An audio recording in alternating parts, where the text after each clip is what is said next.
Bismillahirrahmanirrahim. Assalamu alaikum. Ayer empezamos a hablar de tezkiya, de la educación espiritual, de una definición básica de este tema, de los contenidos principales o los fundamentos de tezkiya en el Islam, de las herramientas básicas. Hoy vamos a tocar el mismo tema desde otra perspectiva y vamos a hablar de las escalas o las etapas o los niveles espirituales, ¿no? Cuando una persona adquiere el hábito de la purificación de su alma y lo hace de forma continua, ¿qué es lo que va notando? Va experimentando un cambio, va notando menos atracción hacia lo material, hacia la tierra, y más atracción hacia lo espiritual. Como hemos dicho, en este cambio pues dejarán de preocuparle y afectarle ciertos asuntos superficiales de la vida, y cambiará completamente su forma de ver e interpretar las cosas. El profeta Muhammad nos describe dos formas de vida totalmente opuestas. Dice: quien tiene la vida inferior, dunya, literalmente dunya significa inferior, quien tiene esta vida como su máxima preocupación, como su máximo deseo y anhelo, sus asuntos se dispersan, vive en un estado de dispersión, de desorden, de confusión. Verá siempre la pobreza delante de sus ojos, es decir, nunca saciará su apego, su sed material, y finalmente no obtendrá de esta vida sino aquello que Dios haya decretado para él. Esta es la primera forma de vida. Y la otra dice: y quien tiene la vida eterna como su máxima preocupación, Dios le facilita sus asuntos de esta vida. Sentirá la riqueza en su corazón y notará la abundancia en todo. Dos formas totalmente diferentes. Una forma de vida y un modo de vida materialista que llamamos, y otro modo de vida que entiende lo material como un medio, simplemente como una parte de la vida, pero no la más importante. Entiende que la espiritualidad es la parte o la dimensión donde se decide el valor y el éxito, ¿no?, de las cosas. Como en todo, este cambio se produce de forma progresiva. Una persona no pasa de un estado a otro de la noche a la mañana. El alma no se purifica en cuestión de horas, ni siquiera de días. En este cambio que va notando y experimentando el alma, en este progreso, el Corán nos describe diferentes estados del alma. Nos habla del alma perversa, al-nafs al-ammara bis-su, el alma perversa, un alma que está en un estado pues, espiritual inferior, un estado en el que está inmersa en el placer, en los deseos de esta vida, y los disfruta hasta lejos de los valores fundamentales, lejos de la espiritualidad. Un alma que no solo disfruta, lo material, sino que incita al placer sin límite, independientemente de si es lícito o ilícito, ¿vale? Bueno, pues este sería el estado más bajo. Si esta alma, despierta, se purifica, va subiendo, escalando, esforzándose en cambiar, se va quitando las cargas materiales de encima, se convierte en un alma reprochadora. ¿Qué significa un alma reprochadora? Es un alma que está bueno, pues en un estado de transición que le cuesta deshacerse de algunas cargas, de algunos pecados, pero que no lo disfruta tanto como antes. Se cae, se vuelve a levantar, se cae, se vuelve a levantar, distingue entre los caminos, desea llegar a un estado elevado de purificación, pero bueno, que le cuesta, está todavía en su fase inicial, hasta que con cierta continuidad y con pues un programa de purificación estable, se convierta en una alma que el Corán llama el alma sosegada, el alma tranquila. Esta alma es cuando se llega a disfrutar la espiritualidad, se transforman los gustos, lo que antes era un placer, los placeres dejan de ser las cosas materiales y se convierten en cosas espirituales.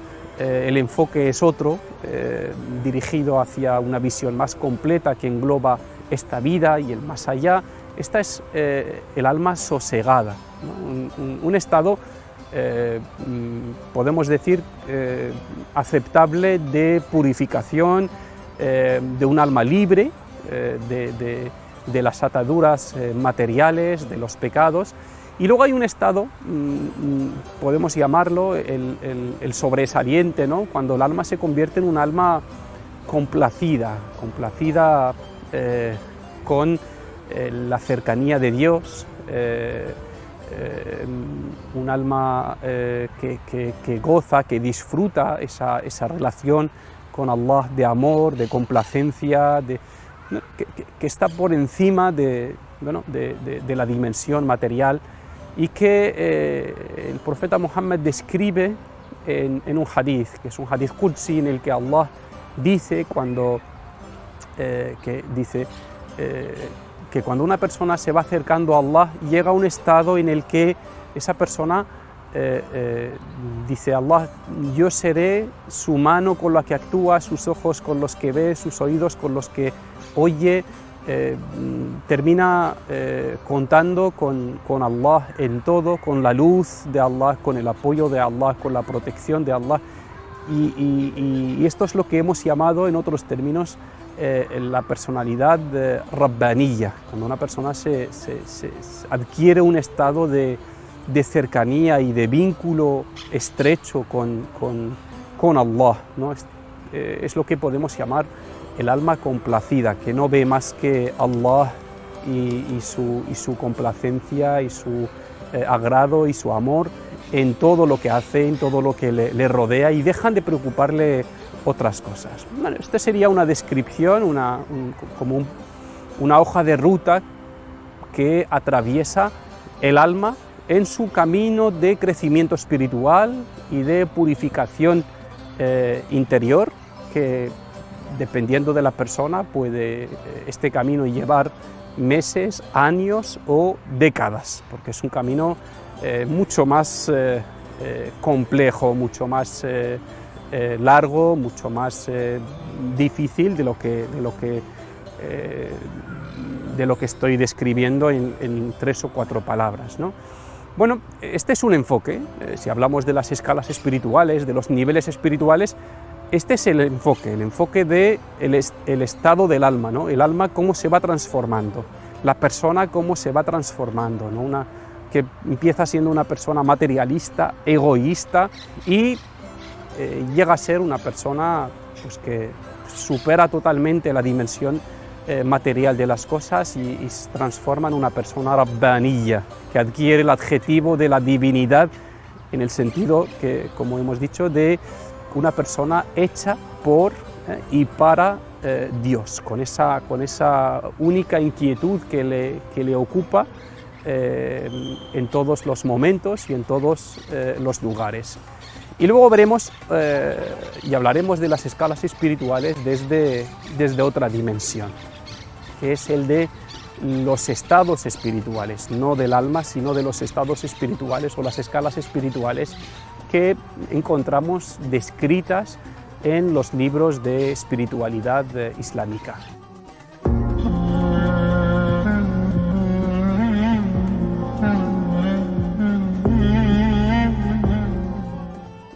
Desde otro ángulo, los expertos en espiritualidad islámica han definido los escalones, las escalas espirituales, cada uno con su nombre y características, por los que va subiendo la persona en su camino y tránsito espiritual.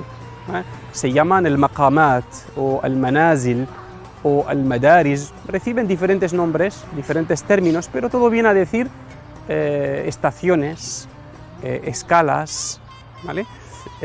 Y bueno, no es algo consensuado, que todos los expertos llamen de la misma manera, pero cada uno desde su experiencia, desde su análisis, llama de una manera u otra. Pero bueno, nos sirve los ejemplos que vamos a poner simplemente para entender que el camino espiritual es como una escalera, y conforme se va subiendo, pues bueno, lo que se experimenta, lo que se vive, las características, las formas, son diferentes. La primera escala, el primer escalón, se llama al-yaqadha. Según algunos expertos se llama al-yaqadha.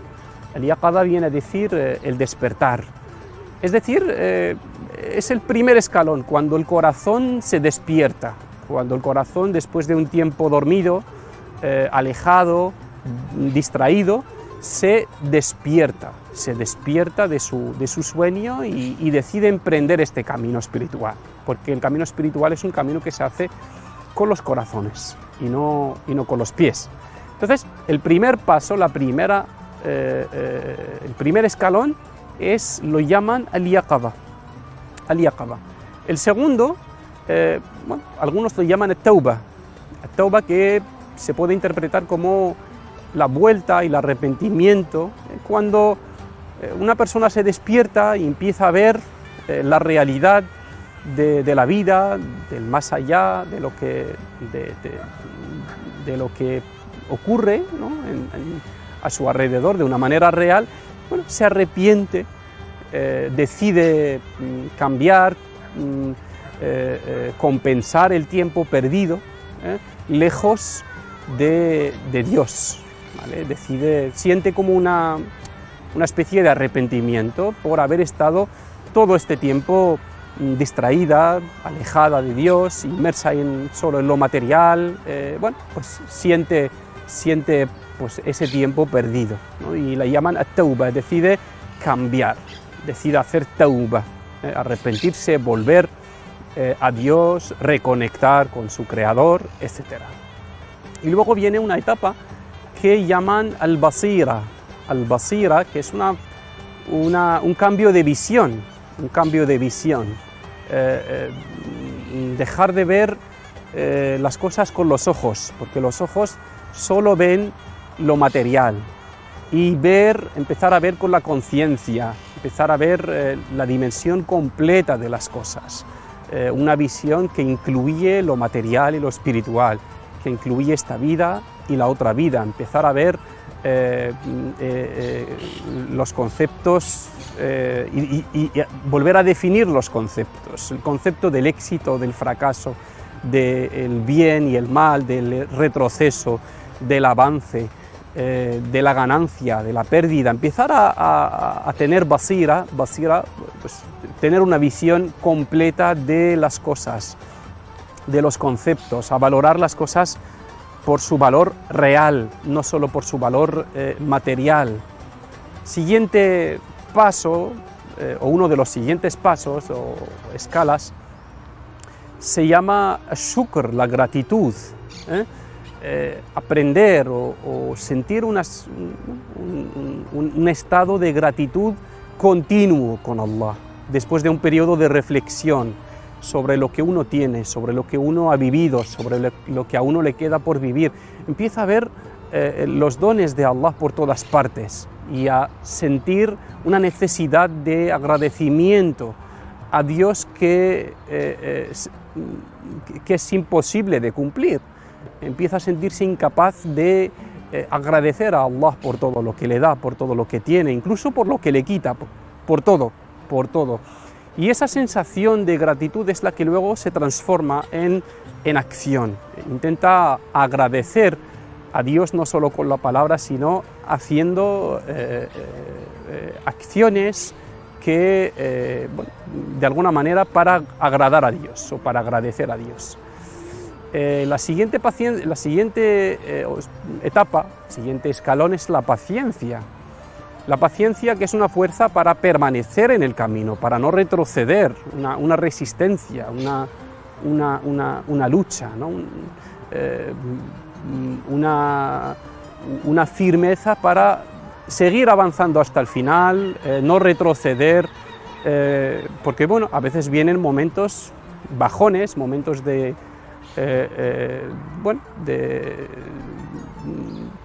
cansancio, y todo eso requiere una paciencia para continuar. Una de las escalas se llama at-tawakkul, la confianza en Dios, que viene a decir, pues, cuando una persona aprende a encomendarse en Dios para hacer cualquier cosa, porque después de reflexionar mucho, llega a entender que es incapaz por sí sola de hacer nada, absolutamente nada en la vida, y que cualquier logro, por muy pequeño que sea, necesita del apoyo de Dios, y aprende a confiar en Dios y a encomendarse en Él en todas sus acciones, por muy sencillas que sean, ¿no? Porque bueno, hay una convicción interna establecida que es: nada es posible sin Dios y nada es imposible con Dios. Esta frase se convierte en una convicción interna que le acompaña en todo momento. Luego llega una etapa, un escalón, que es el mahabba, el amor, ¿no? El sentirse enamorado de Dios. Y el estar enamorado significa recordarle en todo momento, hablar de Él en todo momento, desear complacerle con todo, pensar en Dios en todo momento, ver grande cualquier regalo que venga de Dios, verlo como algo, apreciarlo, valorarlo, etc. Luego está la etapa de al-yaqin, la certeza, creer firmemente en sus promesas, aunque todo indique lo contrario, llegar a un estado de certeza en el que las promesas de Dios, la palabra de Dios, se convierten en una realidad visible. Visible, digo, aunque no haya indicios, aunque todo el mundo diga lo contrario, aunque todo lo aparente indique lo contrario. Pero una persona que tiene certeza y yaqin en Dios está en un estado de seguridad que no se puede mover. Y de ahí pasamos a otro estado que se llama el ihsan. El profeta Muhammad lo define como adorar a Dios como si lo tuvieras delante, un estado de excelencia espiritual y moral, en el que todo lo que se hace, acciones, actos de adoración, palabras, todo se hace con el máximo nivel de excelencia, porque la sensación es como si lo estuvieras haciendo delante de Dios. Cuando una persona reza con ihsan, o trabaja con ihsan, o educa y enseña con ihsan, haga lo que haga, todo sale con un sello de excelencia y de calidad que roza la perfección.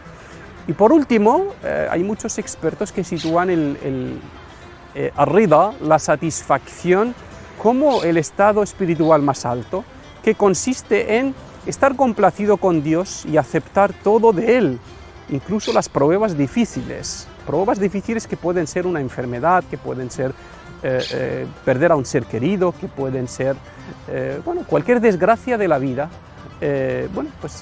Si tú entiendes la sabiduría de Dios, si tú confías en Dios, si tú tienes un largo recorrido de experiencia con Dios, terminas confiando plenamente en Él y aceptando todo de Él, sea lo que sea. Y este es el estado que llaman ar-rida, la satisfacción, estar complacido con Dios. Cada una de estas escalas, bueno, necesita su tiempo, necesita una lucha, necesita un trabajo. Y bueno, algunos dicen que pasa por 3 etapas fundamentales. Una etapa que llaman at-ta'alluq. At-ta'alluq es como vincularte a algo con esfuerzo, intentar asimilar este estado espiritual al principio con esfuerzo, como cualquier hábito, como cualquier cambio. Y luego at-takhalluq, y es cuando deja de ser un esfuerzo grande y se convierte, bueno, pues en una práctica que se va convirtiendo en un hábito.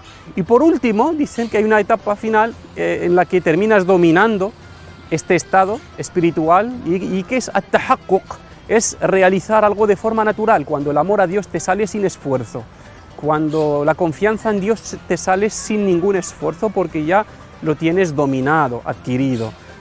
Cuando el ihsan, sentir la presencia de Dios y su observación, se convierte en algo natural, en algo sencillo. Pues esto ocurre con prácticamente todas las etapas que hemos visto y otras que no hemos podido mencionar. La idea principal aquí es simplemente decir que el camino espiritual tiene etapas, son escalones, y que el que se lo plantea y el que quiere emprender este camino va notando con el paso del tiempo, poco a poco, cómo va progresando, cómo se va acercando a su meta, y va notando que cada etapa tiene una característica fundamental, un estado que pues al principio empieza siendo difícil de vivir y luego termina siendo pues, un estado dominado, que surge de forma natural y que prepara el terreno para el siguiente estado y capacita, ayuda para dar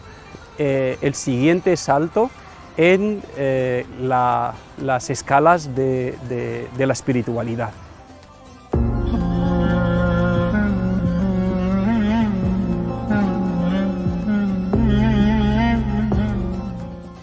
Finalmente, decir que la purificación del alma no es nada fácil y si no se cuenta con el apoyo de Dios, se convierte en una misión imposible. Por eso, lo más valioso que le podemos pedir a Dios es que nos ayude a purificar nuestras almas. Y si contamos con Él en eso, lo demás está todo hecho. Y el profeta Muhammad solía pedir a Dios en sus súplicas, en sus oraciones, este punto. En una de sus súplicas decía: oh Allah, otorga a mi alma taqwa, la conciencia de Dios, ¿no? Y purifícala, purifica mi alma. Eres tú quien mejor la puede purificar.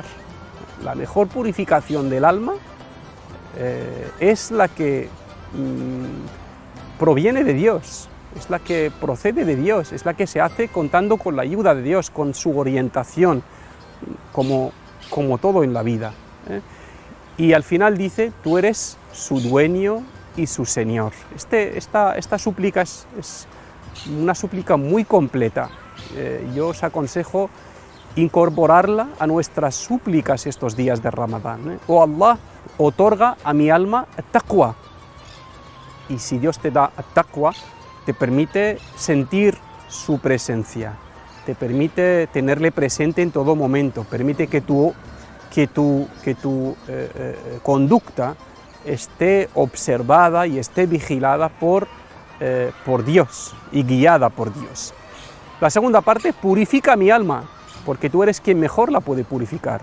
Tú eres su dueño y su Señor. ¿Quién mejor puede guiar un alma, purificarla, curarla de sus enfermedades y limpiarla de sus impurezas que el que la creó, que es su dueño, el que mejor la conoce? Hay personas que dedican décadas de su vida a purificar sus almas, a vencer su ego, a ascender espiritualmente, liberarse de las cosas materiales, de algunos defectos, y a lo mejor en décadas no lo consiguen porque se plantean hacer ese camino y esa lucha sin contar con el apoyo de Dios, sin Dios, ¿vale? Sin embargo, el camino más corto para purificar el alma, para educarse espiritualmente, para liberarse de los defectos y las imperfecciones y las enfermedades que llevamos dentro, el camino más corto es hacerlo con la ayuda de Dios, con su compañía y sobre todo con la finalidad de alcanzar su amor y su cercanía. Así que pedimos a Allah en todas nuestras oraciones que purifique nuestras almas, porque solos somos incapaces de hacerlo, que nos acompañe en este proceso, que nos lo haga fácil y agradable y que nos permita y nos dé la paciencia y la firmeza para permanecer en el camino y avanzar y no retroceder. Amén. Wassalamu alaikum wa rahmatullahi wa barakatuh.